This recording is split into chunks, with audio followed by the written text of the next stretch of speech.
আসসালামু আলাইকুম রহমতুল্লাহি বারাকাতুহ। ওয়ালাইকুম আসসালাম রহমতুল্লাহ বরকাত।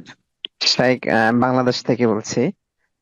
বললেন। আমার এখানকার এক ফ্যামিলি চার ভাই, ওনারা ব্যবসায়িক এবং চার ভাই শহরেই থাকে আলাদা আলাদা ভাবে। দেশে আসলে বছরে 3-4 বার আসে, তখন একসাথেই থাকে বাড়িতে।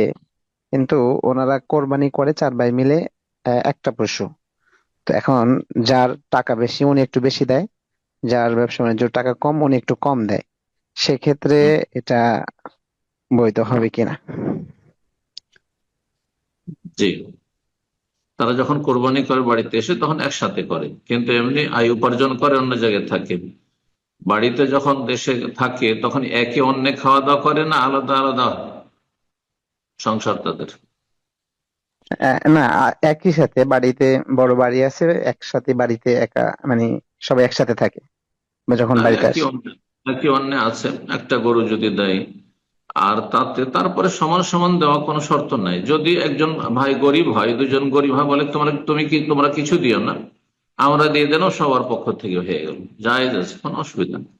এই ক্ষেত্রে যদি মনে করে যে আমরা 7 ভাগের কেউ 2 ভাগ 2 ভাগ 2 ভাগ করে নিয়ে নেবো, আর কেউ 1 ভাগ নেবো, তা করতে পারে। আবার যদি ভাগ নাও করে কোনো অসুবিধা নেই। হ্যাঁ, আমরা সবার নিয়ত করছি, কারণ একসাথে একে অন্যে যেহেতু খাওয়া দাওয়া করছি। যদি বাড়ি আলাদা আলাদা গ্রামে হয়ে যায়, বাইরে ইনকাম আলাদা করছে, সেটা আলাদা বিষয়। কারণ প্রবাসে থাকে, সবাই তো আলাদা আলাদা জায়গায় থাকে এখানে। কিন্তু দেশে গিয়ে একে অন্য যদি খাওয়া দাওয়া করে তাহলে একটি পরিবার। শাইখুল হোসেন রাহিমাহুল্লাহ বলছেন, ওয়ালাউ কানু মিয়া, যদিও তাদের সংখ্যা 100 হোক। তো 100 তো স্বামী স্ত্রী আর ছেলে মেয়ে শুধু 100 হয় না, এমনকি বাপ মাকে সামিল করলে 100 হয় না।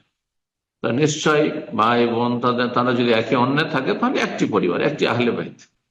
তাদের একটি বাড়ি বলবে, কয়েকটি বাড়ি বলবে না।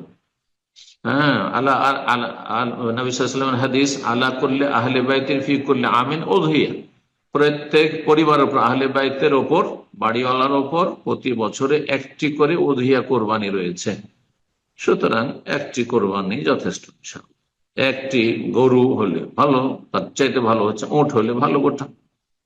আর যদি খাসিও হয় আর একে অন্যে থাকে তো যথেষ্ট একটি পরিবারের জন্য। ভাগের ক্ষেত্রে বড় দ্বিমত রয়েছে, ইখতিলাফ মাসলা। বারাকাল্লাহু ফিক।